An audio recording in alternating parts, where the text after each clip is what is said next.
Guys, welcome to my channel. Today I will show you how to program a key for a 2014 Chevy Malibu.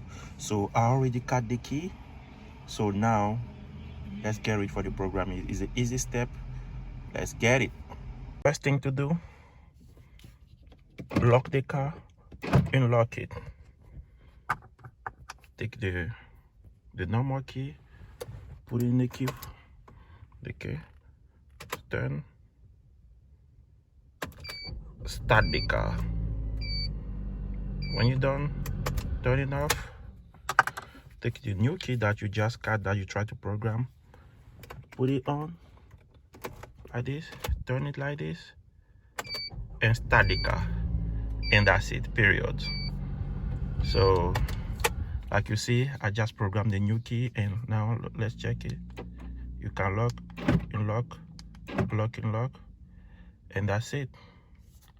You know, lock, unlock. All right, thank you.